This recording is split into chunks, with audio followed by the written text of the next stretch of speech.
ഭൂപടത്തിൽ വരച്ച അതിർവരമ്പുകൾക്ക് മനുഷ്യന്റെ ഹൃദയബന്ധങ്ങളെ കീറിമുറിക്കാൻ കഴിയുമോ? കഴിഞ്ഞ കുറച്ച് ദിവസങ്ങളായി സോഷ്യൽ മീഡിയയിൽ ഒരു വീഡിയോ കാട്ടുതീ പോലെ പടരുകയാണ്. ശത്രുരാജ്യമെന്ന് നമ്മൾ വിളിക്കുന്ന പാകിസ്ഥാനിലെ കറാച്ചിയിൽ 100 വർഷത്തിലേറെയായി തമിഴ് സംസാരിക്കുന്ന, തമിഴ് സംസ്കാരം മുറുകെ പിടിക്കുന്ന ഒരു ജനത ഇന്നും ജീവിക്കുന്നുവെന്ന വാർത്ത ലോകത്തെ ശരിക്കും ഞെട്ടിച്ചിരിക്കുകയാണ്. പക്ഷേ കഥ അവിടെയും തീരുന്നില്ല. കറാച്ചിയിലെ തെരുവുകളിൽ ഒരു കാലത്ത് മലയാളം സജീവമായിരുന്നുവെന്നും അവിടെ മലബാറി എന്ന് കേൾക്കുമ്പോൾ പാകിസ്ഥാനികൾക്ക് ഇന്നും ഒരു പ്രത്യേക സ്നേഹമുണ്ടെന്നും നിങ്ങളിൽ എത്ര പേർക്കറിയാം? I went to Karachi. I could see a lot of Malayalis there. What? Yeah, Malayalis there.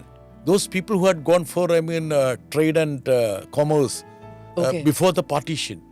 And many of them wanted to come back to Kerala. They speak Malayalam? Yeah, they speak Malayalam. Their kith and kin are in Kerala. Many couldn't come back to India.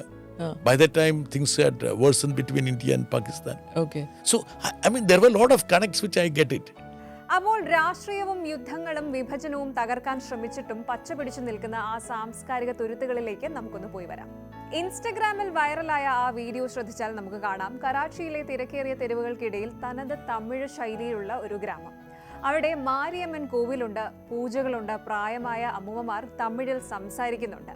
വിഭജനത്തിന് മുൻപ്, അതായത് British ഭരണകാലത്ത് മദ്രാസ് പ്രസിഡൻസിയിൽ നിന്ന് കറാച്ചി തുറമുഖത്ത് ജോലിക്കായി പോയവരാണ് ഈ കുടുംബങ്ങൾ. അതിശയകരമായ കാര്യം എന്താണെന്ന് വെച്ചാൽ വിഭജനത്തിന്റെ കനലുകൾക്കിടയിലും അവർ തങ്ങളുടെ ഭാഷയും വിശ്വാസവും ഉപേക്ഷിച്ചില്ല. ഇന്നും വീടിനുള്ളിൽ അവർ സംസാരിക്കുന്നത് തമിഴാണ്. പുറത്തിറങ്ങിയാൽ അവർ പാകിസ്ഥാനികളാണ്. പക്ഷേ ഉള്ളിൽ അവർ ഇന്നും ആ പഴയ ദക്ഷിണേന്ത്യൻ വേരുകൾ കാത്തു സൂക്ഷിക്കുന്നുണ്ട്. മാരിയമ്മൻ കോവിലിലെ മണികിലുക്കം ഇന്നും കറാച്ചിയിൽ മുഴങ്ങുന്നു എന്നത് സഹവർത്തിത്വത്തിന്റെ വലിയൊരു പാഠം തന്നെയാണ്. ഇനി നമുക്ക് മലയാളികളിലേക്ക് വരാം.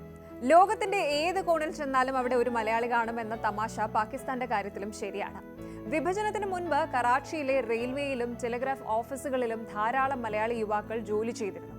കറാച്ചിയിൽ അവർക്ക് സ്വന്തമായി വായനശാലകളും ക്ലബ്ബുകളും ഉണ്ടായിരുന്നു എന്ന് കേൾക്കുമ്പോൾ അത്ഭുതം തോന്നുന്നില്ലേ?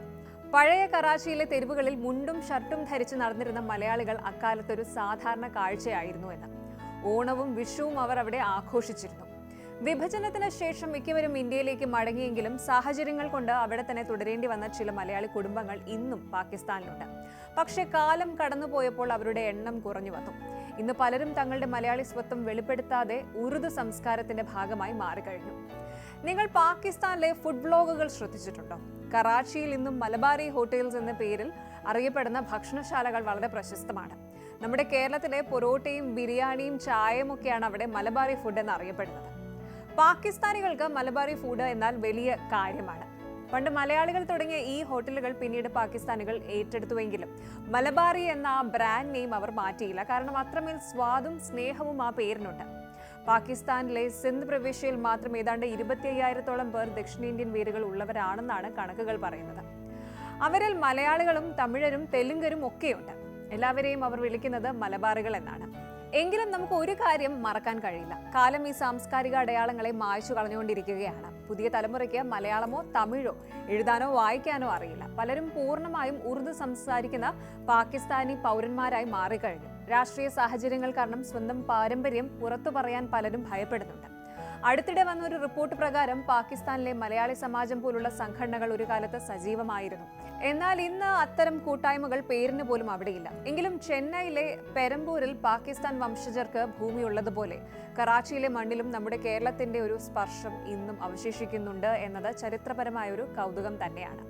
ഇപ്പോഴിതാ ഈ വൈറൽ വീഡിയോയെ തുടർന്ന് കറാച്ചിയിലെ തമിഴ് വംശജരെ കുറിച്ച് കൂടുതൽ ഡോക്യുമെന്ററികൾ ചെയ്യാൻ പല അന്താരാഷ്ട്ര മാധ്യമങ്ങളും ഇപ്പോൾ താല്പര്യം പ്രകടിപ്പിച്ചിട്ടുണ്ട്.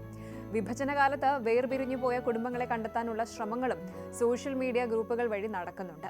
ചുരുക്കത്തിൽ രാഷ്ട്രീയവും അതിർത്തികളും മനുഷ്യരെ ഭിന്നിപ്പിക്കുമ്പോഴും ഭാഷയും ഭക്ഷണവും കലയും അവരെ വീണ്ടും കൂട്ടിയിണക്കുന്നു. കറാച്ചിയിലെ ആ തമിഴ് സംസാരിക്കുന്ന അമ്മുമ്മയും അവിടുത്തെ മലബാറി ഹോട്ടലുകളും നമ്മളോട് പറയുന്നത് ഒരേ ഒരു കാര്യമാണ്: ഹ്യൂമാനിറ്റി ഹാസ് നോ ബോർഡേഴ്സ്. മനുഷ്യത്വം എല്ലാ അതിരുകൾക്കും മുകളിലാണ്. കൂടുതൽ വാർത്തകൾക്ക് news 18 Keralam YouTube channel subscribe ചെയ്യുക.